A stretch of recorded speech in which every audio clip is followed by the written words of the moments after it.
fifth graders, I know we left at a tough spot last time. On the run, let's see what happens today. Trapped in a boxcar. Something frantic rattled around in Aiden's head.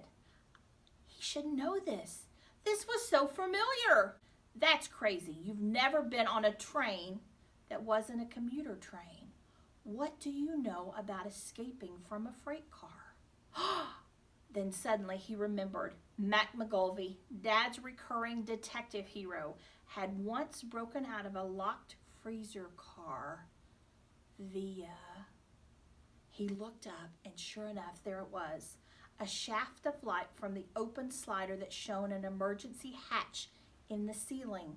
He rushed over to the wooden crate and began positioning it in the center of the car. "What are you doing, Eagle Dink?" scoffed McCall. "Are you going to mail yourself out of here?" Aiden pointed straight up. Instantly, he had two helpers. When the crate was in place, he scrambled up the wooden side and balanced on the narrow rim. The trap door was held in place by a small latch. He popped the hatch, reached up, and took hold of the roof of the car. Here goes, he thought. If the police were watching the top of the train, this would be his last act as a free person. 1, 2, a silent prayer. 3. He heaved himself up through the opening, flopped flat onto the metal surface. He could see tall buildings in the distance. A skyline. They were just outside of a big city. Their immediate surroundings were lower and leafier. It was a suburban station. To his left, about a dozen cops patrolled the platform, searching the train. And they were only 2 cars away. "Hurry, hurry, quick, quick," he hissed, reaching down to help Meg and then McGall onto the roof of the boxcar. He looked around desperately. To his right was an empty track. There weren't any officers on that side, but it was a 12-foot drop to the ground. A broken ankle, not a good idea for a fugitive. "Quick, quick, follow me," he whispered. Keeping low, he slithered forward on the metal roof, scrambling over the 4-foot gap to the next car. Over his shoulder, he could see McGall and Meg following him.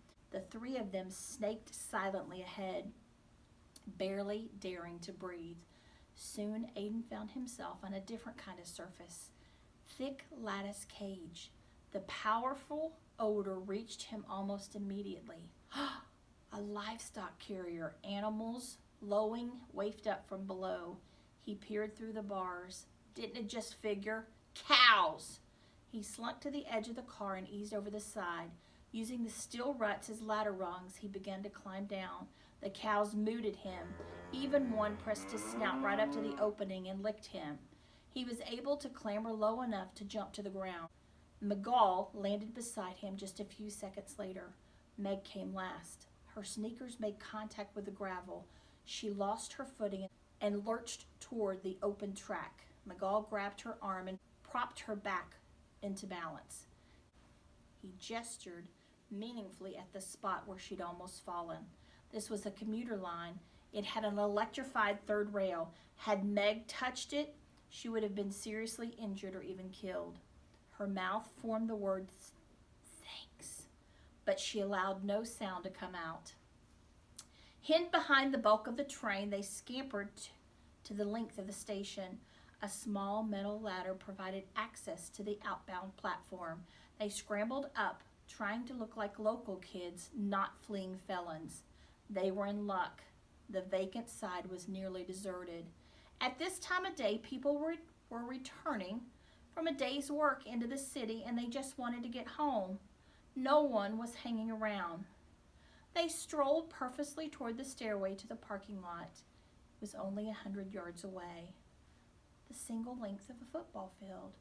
For the first time, Aiden allowed the notion to enter his mind that they might survive the latest close call. They were halfway there, the 50-yard line, when the bathroom door opened and out stepped a pudgy, middle-aged policeman.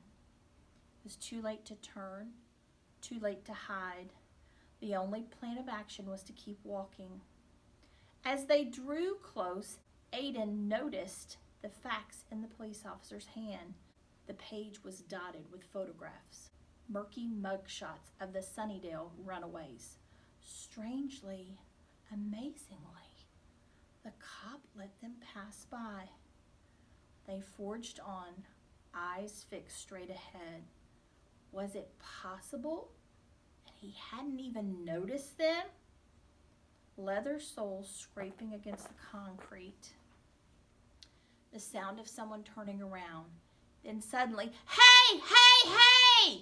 They ran, flying across the platform and down the stairs. The cop gave chase. Police! Hey, hey, stop! Freeze! Wait! In addition to being tougher than the Falconers, McGall turned out to be much faster as well. He blasted through the parking lot, opening the gap between himself and Aiden and Meg. He'll get away and we won't. The thought brought Aiden hidden reserves of power, and he turned the jets and kept pace. Meg was hot on his heels. Luckily, the policeman wasn't much of an athlete. They could hear him huffing and puffing into his walkie-talkie. Lowen, Caldwell, Chris, I got him, the little rats. The parking lot was bordered by a small strip of stores and restaurants. Beyond that, the subdivisions began. McGall never hesitated. He barreled headlong down the tree-lined roads, wheeling left and right, navigating as if he'd lived here his whole life. The Falconers followed like the trail of a comet. They had no loyalty for McGall Reeves. They didn't like him, and they trusted him zero. But he ran with the cool kind of self-assurance that inspired confidence. Besides, if anyone was an expert at fleeing from the police, it had to be this juvenile delinquent. For good or ill, their fates had become intertwined. Aiden looked over his shoulder. He could no longer see Officer Lewin. It brought some relief, but he knew that the reinforcements couldn't be far behind. McGall sensed that, and for a moment the coast was clear. He selected one of the scores of identical homes and dashed for it, hopping the fence with effortless vault. Aiden was practically babbling as he scrambled over the obstacle. What are you doing? There's nowhere to hide here. McGall indicated a house, well-tended, brick, colonial, surrounded by beautiful sculptured bushes. What do you call that? Meg jumped down beside them. A house full of people, she panted, with a telephone calling for the police? For a couple of eagles, you guys are blind as bats. There's a pile of newspapers on the front stoop. They're on vacation, brainiacs. Nobody's home, and there's no alarm either. How do you know? Aiden puffed. No stickers on the windows. Alarm people just love their stickers. He pulled a grape-sized stone out of the garden and headed for the back patio doors. The Falconers exchanged uneasy glances. Taking clothes off a drying rack or bicycles that you plan to return was one thing. This was breaking and entering. But pretty soon the whole neighborhood would be crawling with cops. Amazingly, Aiden marveled, the only way to survive as a fugitive was by breaking even more laws. If the police really wanted to reduce crime, they should just leave us alone, he thought. McGall hefted the rock and defiantly punched out a single pane of glass from the French doors. He reached inside and flipped the latch. They were in. Guys, we have to stop there. Chapter 11 is coming next. I want to ask you a couple quick questions. Did you hear what Aiden said? He said, was it possible to be a fugitive without breaking more laws? It's really not possible if you think about it. You've got 3 kids, no money, no one to help them, and 2 of the kids we know from the first part of the book, they really didn't do anything wrong. So it just points and reminds us that the only true, real justice, the only person that can be a true and fair judge is God. Because here, mistakes happen, police officers miss things, and people can look alike, and you can actually be accused of a crime you didn't commit just because you fit the profile. So I just want to remind you that as you walk through your day, as you start observing all the things around you in life, just always know that we are bound to do right things because we love the Lord and we understand that.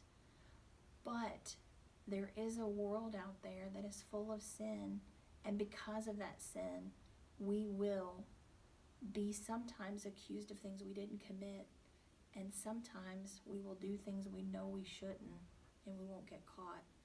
And sometimes we do things we know we shouldn't and we get caught. Love you guys. Look forward to the next chapter.